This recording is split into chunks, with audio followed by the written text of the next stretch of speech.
ഇത് ഞങ്ങൾ ഇന്ന് രാവിലെ ആക്ച്വലി മനുവിൻ്റെ വീടിൻ്റെ ഫ്രണ്ടിൽ നിന്ന് പോകുന്നത് ഈ കട്ടളപ്പാറ എന്ന് പറയുന്ന സ്ഥലത്തിൽ നിന്ന് അകത്തോട്ടാണ് കേട്ടോ. ഭയങ്കര തിക്ക് ഫോറസ്റ്റാണ്. പണ്ട് ഇവിടെയൊക്കെ ഭയങ്കര ആൾതാമസമാണ്. നിങ്ങൾ കട്ടളപ്പാറ അവിടെ ഒരു പള്ളി ഉണ്ടായിരുന്നു പണ്ട്, അവിടെ ഒരു കുരിശിൻ്റെ ഇതൊക്കെ ഉണ്ട്. അപ്പോൾ അവിടെ പോയി പ്രാർത്ഥിച്ച് മനു ഇങ്ങനെ പറഞ്ഞു തരുമായിരുന്നു പണ്ട് ഇത്രയും നടന്നായിരുന്നു സ്കൂളിൽ പോകുന്നതെന്നൊക്കെ. കുറേ ഉണ്ട് കേട്ടോ നടക്കാൻ. അത് കഴിഞ്ഞ് പിന്നെ അങ്ങ് നമ്മളിപ്പോൾ താമസിക്കുന്നിടത്ത് വീടൊക്കെ വെച്ചു. പക്ഷേ ഇവിടുത്തെ ലൈഫാണ് മനുവിന് എപ്പോഴും ഭയങ്കര ഇഷ്ടം എന്ന് പറയുന്നത്. ഭയങ്കര നൊസ്റ്റാൾജിയാണ്. ഈ കാട്ടിനകത്തായിരുന്നു അന്ന് കുഞ്ഞിലെയൊക്കെ താമസം. ഇതാട്ടോ ആ പള്ളി ഞാൻ പറഞ്ഞില്ലേ. ഇപ്പോൾ അവിടെ ആളൊന്നും ഇല്ല. അവരൊക്കെ ഇവിടുന്ന് എല്ലാവരും പോയി. ഇപ്പോൾ ഫോറസ്റ്റ് ഈ സ്ഥലമെല്ലാം ഏറ്റെടുത്തിട്ട് ആൾക്കാരെല്ലാം അങ്ങ് കൊളുത്തുപ്പുഴ അങ്ങനെയുള്ള സ്ഥലത്തേക്കൊക്കെ പോയി. ഇപ്പോൾ ദേ ഒരു മയിൽ, ഇഷ്ടംപോലെ മയിലുണ്ടായിരുന്നു കേട്ടോ. പക്ഷെ ഞങ്ങൾക്ക് ഒന്നിനെ വീഡിയോ എടുക്കാൻ പറ്റുള്ളൂ, എല്ലാം പറന്നുപോയി.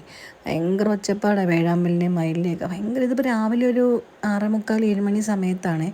ഭയങ്കര രസമാണ് ഇതിലെ കൂടി ഇങ്ങനെ ചുമ്മാ ബൈക്കിൽ പോകാൻ. മൊത്തം നീരുറവകളും പൂക്കളും കുരങ്ങന്മാരും വേഴാമ്പലും എല്ലാം ഉണ്ട്. പിന്നെ ആന ഇറങ്ങുന്ന സ്ഥലമാണ് കേട്ടോ. പക്ഷേ രാവിലെ വലിയ പ്രശ്നമില്ല എന്നാണ് പറഞ്ഞത്. ഈ റോഡിലെല്ലാം ഇതേമാതിരി പൂക്കളാണ്, നിറച്ച് ഫ്രഷ് എയറാണ്. അതാണ് മെയിൻ കാര്യം കേട്ടോ. ഭയങ്കര ഫ്രഷ് എയറാണ്, വേസ്റ്റോ പൊല്യൂഷനോ ഒന്നുമില്ല. അപ്പം ഞാൻ ഇസാക്കിൻ്റെ കയ്യിൽ ഈ പൂ കൊടുത്തത് എന്ത് പൂ, നമുക്ക് ഓർക്കിഡ് പൂവിനെ പോലെയൊക്കെ ഇരിക്കുന്നത്, പക്ഷേ എന്തോ ഒരു കൈൻഡ് ഓഫ് വാഗമരത്തിൽ നിന്ന് വീഴുന്ന പൂക്കളാണ്. ഈ റോഡ് നിറച്ച് പൂക്കളാണ്. നമ്മൾ പോകുന്ന വഴിക്ക് മൊത്തം നീർച്ചാലുകളാണ് കേട്ടോ. അതേ കണ്ടില്ലേ, ഇങ്ങനെ റോഡിലെല്ലാം നീർച്ചാലുകളാണ്. മനു പറഞ്ഞത് ഈ വെള്ളം കുടിക്കാൻ കൊള്ളാം എന്നാണ്. കാരണം ഇതങ്ങ് തിക്ക് ഫോറസ്റ്റിനകത്ത് നിന്ന് ഒഴുകി വരുന്ന വെള്ളമാണ് മൊത്തം. അപ്പം നമുക്ക് നല്ലൊരു രാവിലെ ഭയങ്കര എനർജിയാണ് കേട്ടോ. നമുക്കിതിലേ കൂടെ ചുമ്മാ ഇങ്ങനെ ഒരു റൈഡ് പോകുമ്പോഴും ഒക്കെ ഇതുപോലെ വെള്ളവും തണുപ്പും ഭയങ്കര ഒരു മിസ്റ്റി ക്ലൈമറ്റാണ്. ഫോഗും, ചെറിയ ഫോഗുണ്ട്. ഇപ്പം പിന്നെ മനു ഞങ്ങളെ അവിടെ വണ്ടി നിർത്തിയിട്ട് ഒരു മരം, കുറേ വർഷങ്ങളായിട്ട് ഈ മരം ഇങ്ങനെ ഇവിടെ കിടക്കുന്നതാണെന്നാണ് കേട്ടോ പറഞ്ഞത്. അപ്പോൾ ഇതിനകത്തൂടെ അപ്പുറത്തെ സൈഡിൽ പോവും. എനിക്ക് വലിയ വശമൊന്നും ഇല്ല കേട്ടോ ഇങ്ങനെ നടക്കാനായിട്ട്.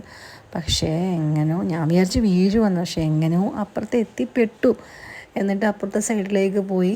അവിടെയും ഇതുപോലെ ഭയങ്കര വെള്ളത്തിൻ്റെ ഒരു പരിപാടിയാണ്. മൊത്തം വെള്ളമാണ് ഇവിടെ. നല്ല രസമാണ് കേട്ടോ. ഒരു രക്ഷയില്ലാത്ത പ്ലേസാണ്. മനുവിൻ്റെ വീട്ടിൽ നിന്ന് 1 കിലോമീറ്റർ വ്യത്യാസമേ ഉള്ളൂ ഇങ്ങോട്ടത്തേക്ക്. ഞങ്ങൾക്ക് ഭയങ്കര ഇഷ്ടമാണ് ഇവിടെ വരാനും നിൽക്കാനും ഒക്കെ, കാരണം ഈ ഒരു ഫീലാണ്. അത് കഴിഞ്ഞ് ഞങ്ങളിപ്പം തിരിച്ച് വീട്ടിലേക്ക് പോവാം. 2 സൈഡിലും ഇങ്ങനെ ആറാണ്. ഭയങ്കര ബ്യൂട്ടിഫുൾ പ്ലേസാണ്. സത്യം പറഞ്ഞാൽ മനു ഭയങ്കര ലക്കിയാണ് ഈ സ്ഥലത്ത് ജീവിക്കാൻ പറ്റിയത്. അത് കഴിഞ്ഞ് വീട്ടിൽ വന്നപ്പം അമ്മയുടെ ബ്രദർ സാറാണ് കേട്ടോ. സാറിനെ കൊണ്ടാക്കാൻ വേണ്ടിയിട്ട് അപ്പനും മോനും കൂടെ പോയി ഇങ്ങനെ തിരിച്ച് വന്നു. അത് കഴിഞ്ഞ് ഞങ്ങൾ ഇന്നത്തെ കാര്യങ്ങളൊക്കെ കഴിഞ്ഞു അഞ്ചലിൽ പോയി. Okay, thank you so much.